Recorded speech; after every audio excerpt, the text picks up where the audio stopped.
नमस्कार, आदाब। आप देख रहे हैं शाह मीडिया और मैं नाजिम चौधरी।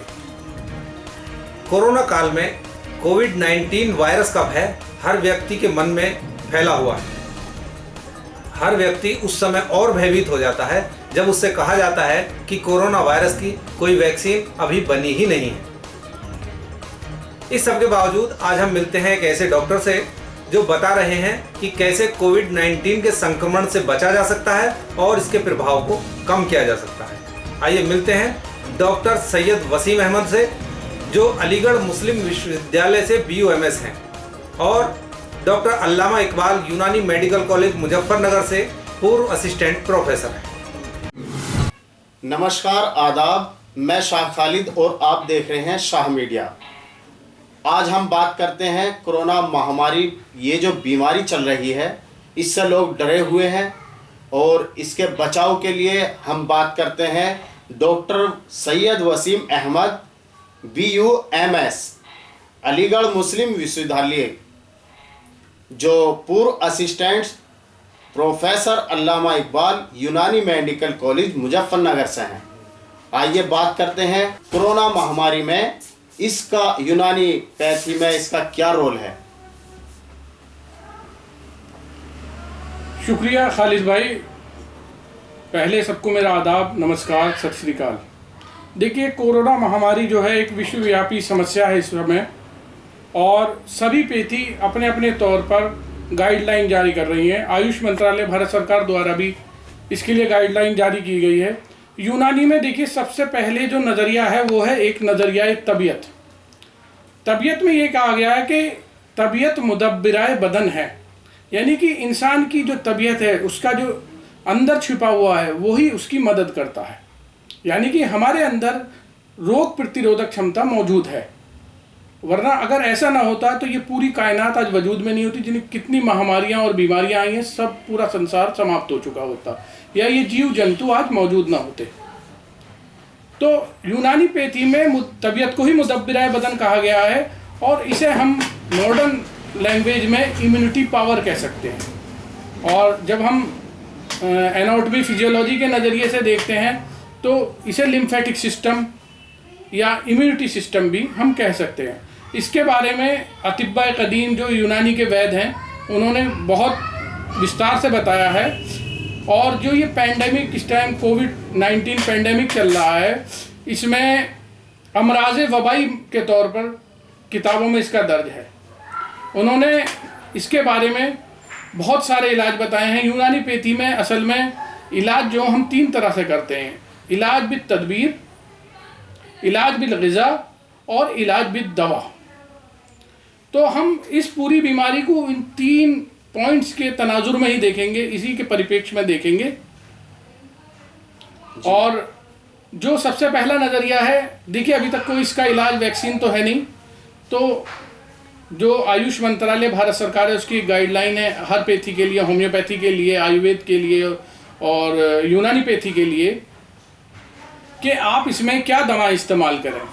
तो इसमें सबसे ज़्यादा हमारे यहाँ जो इम्यूनो बूस्टर या अमराज वबाई में जो दवाएं हैं और काढ़े जो चल रहे हैं या पिलाए जा रहे हैं, वो उन्नाब, बहीदाना, सपिस्ता, गावजबा, खत्मी, इनके काढ़े हमारे जो आयुर्वेदिक और यूनानी डॉक्टर्स हैं वो विभिन्न जगहों पर पिला रहे हैं और बहुत ही कामयाब इसका रिजल्ट भी आ रहा है।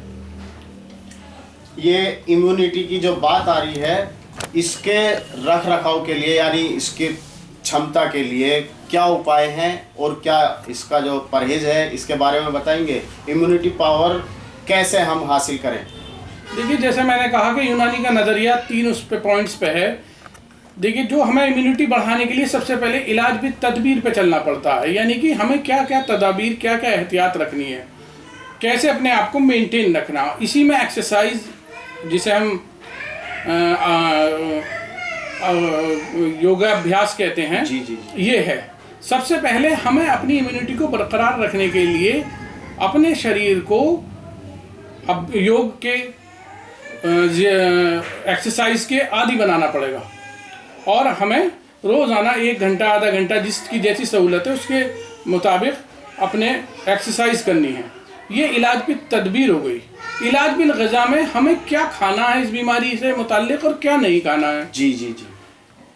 जो WHO की गाइडलाइन आ रही है, दूसरी गाइडलाइंस आ रही हैं, तो इसमें हमें ज़्यादातर ठंडी चीज़ों से परहेज़ करना है, दही से बचना है, कोल्ड ड्रिंक से बचना है, ठंडे पानी से बचना है, जिससे कि हम किसी भी तरह हमारी इम्यूनिटी नज़ले का या वबाई उसका शिकार ना हो।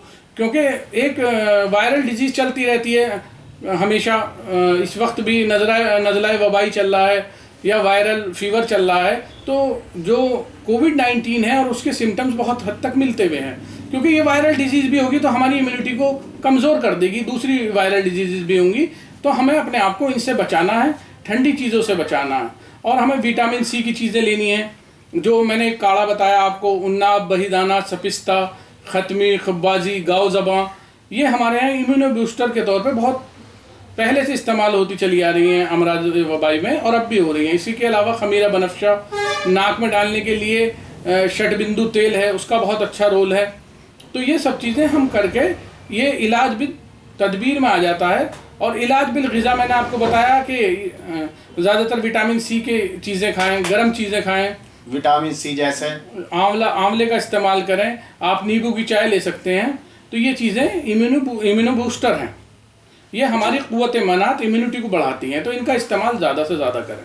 और एक सवाल और मेरे मन में है, ये लोग कह रहे हैं कि अल्कोहल से कोरोना जा रहा है, क्या इसके बारे में कुछ आप बताएंगे? देखिए, अल्कोहल का जो ऊपरी इस्तेमाल है हैंड वॉश में या इसमें तो वो कामयाब हैं, लेकिन जो ये कह रहे हैं कि शराब पीने वालों को नहीं होने का, मुझे लगता है कि एक भ्रामक तथ्य है और लोगों को गुमराह करने की। क्योंकि जब हम शराब का, धूम्रपान का या किसी भी व्यसन में पड़ते हैं तो हमारे अंदर की जो मर्ज से लड़ने की शक्ति है वो ख़त्म हो जाती है, और सीधे सीधे शराब जो है लीवर को डैमेज करती है, दूसरे आज़ा को भी नुकसान पहुंचाती है। तो मुझे नहीं लगता कि शराब का इसमें कोई रोल है, ख़ास तौर से पीने के मामले में। लेकिन जो वायरस है उसे हाथ में जो इस्तेमाल कर रहे हैं, हमारे सैनिटाइजर्स बनने, अल्कोहल का इस्तेमाल है, वो एक जायज़ है, उसमें हमें फ़ायदा है। लेकिन शराब पीने से मुझे नहीं लगता कि इसमें कोई फ़ायदा होगा। इस बीमारी में कोई फ़ायदा नहीं, इस बीमारी में कोई फ़ायदा नहीं है शराब पीने से। इसमें अगर आपको बचना है तो गर्म पानी से गरारे कीजिए, हल्दी से गरारे कीजिए और वेपराइजेशन कीजिए, प्रॉपर अपने हैंड वॉश कीजिए। ये बिल्कुल आदत में डाल लीजिए कि घर से जब भी बाहर निकलें और घर में आएँ हाथ धोएं, चप्पलें या हो सके तो पूरे आप नहा लें, आते के साथ ही बाथरूम में बाहर ही रख दें। तो ये जो चीज़ें हैं इनसे ही बचा जा सकता है, वरना जो जिस तरह से इसका पैटर्न है डिजीज़ का, वो बहुत ही ख़तरनाक पैटर्न है। क्योंकि जब हम लोग हाथ से बहुत जल्दी फैल रही है, तो इन चीज़ों से हमें एहतियात हर हालत में रखनी होगी, वरना इस डिजीज़ का स्प्रेड हम रोक नहीं पाएंगे। और अज्ञानता और अंधविश्वास को बिल्कुल ना आने दें। जो WHO, भारत सरकार, आयुष मंत्रालय कह रहा है, उसके हरफ ब हरफ माने। आप देख रहे हैं शाह मीडिया।